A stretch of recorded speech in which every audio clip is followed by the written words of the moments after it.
Indian railways అనేది చాలా biggest network ఉన్న సంస్థ అండి. కానీ ఇక్కడ చేసే వాళ్ళు మిస్టేక్స్ అనేవి అంటే లైక్ సిగ్నల్ కమ్యూనికేషన్ కరెక్ట్గా లేకుండా యాక్సిడెంట్లు జరగడం, లేదంటే ట్రైన్ కొలిజన్ అవ్వడం, ఇలా ఎందుకు జరుగుతున్నాయి అనేది ఇక్కడ ఒకసారి చూపిస్తాను చూడండి. ట్రైన్ అనేది ప్లాట్ఫామ్ మీద ఆగాలి. సో ఆ ప్లాట్ఫామ్ మీద ఆగాల్సిన ట్రైన్కి గ్రీన్ సిగ్నల్ ఇస్తున్నారు. అంటే అక్కడ మనకి రెడ్ సిగ్నల్ ఇస్తే ట్రైన్ ఆగాలి, అది యాజ్ రూల్ మనకి. కానీ గ్రీన్ సిగ్నల్ ఇచ్చాక కూడా ట్రైన్ ఆగింది. లోకో పైలట్ తెలుసు అక్కడ స్టాప్ ఉందని, కానీ ట్రైన్ ఏదైతే సిగ్నల్ కమ్యూనికేషన్ ఉందో సిగ్నల్ కమ్యూనికేషన్ కరెక్ట్గా లేదు. అక్కడ ఏమాత్రం లోకో పైలట్ లైక్ అండర్స్టాండ్ చేసుకోకుండా ట్రైన్ అనేది మూవ్ చేసి ఉంటే ఎంత పెద్ద యాక్సిడెంట్ అయ్యి ఉండొచ్చు. ఇక్కడ చూడండి, ట్రైన్ కదిలేటప్పుడు గ్రీన్ సిగ్నల్ ఇచ్చారు, ట్రైన్ స్టార్ట్ అవ్వడం అనేది green signal, it's okay.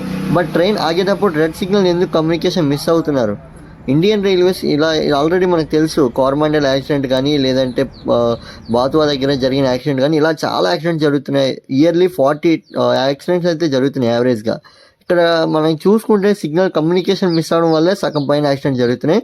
And train ఎప్పుడైతే క్రాస్ అయిందో క్రాస్ అవగానే రెడ్ సిగ్నల్ కూడా మనకి పడడం జరిగింది. అంటే ఇక్కడ ట్రైన్ వెళ్ళేటప్పుడు గ్రీన్ సిగ్నల్ బాగుంది, ట్రైన్ సిగ్నల్ ఎప్పుడైతే క్రాస్ అయిందో రెడ్ సిగ్నల్ బాగుంది. కానీ ఎందుకు ట్రైన్ ఆగాల్సిన టైంలో రెడ్ సిగ్నల్ ఎందుకు వేయలేకపోతున్నారు? సేమ్ అలానే ఇంకో ట్రైన్ వస్తే ఏ కమ్యూనికేషన్ అనేది ఎలా ఉంటుందో అనేది చూద్దామని చెప్పి వెయిట్ చేసి రికార్డ్ చేశాను. సో సెకండ్ ట్రైన్ ఎప్పుడైతే ఎంటర్ అయిందో దాని కమ్యూనికేషన్ కూడా చూడండి, మీకు జూమ్ చేసి అనేది చూపిస్తున్నాను. అక్కడ మనకి సేమ్ అలానే రెడ్ సిగ్నల్ చూపించకుండా గ్రీన్ నుంచి ఆరెంజ్ అలా చూపిస్తున్నారు. ట్రైన్ ఆగాల్సిన టైంలో రెడ్ అనేది చూపించట్లేదు. ఎందుకు ఇలా జరుగుతుంది ఇండియన్ రైల్వేస్లో? అది ఒకసారి రెండుసార్లు జరిగితే మిస్ అయింది, మిస్అండర్స్టాండింగ్ వల్ల జరిగింది అనుకోవాలి.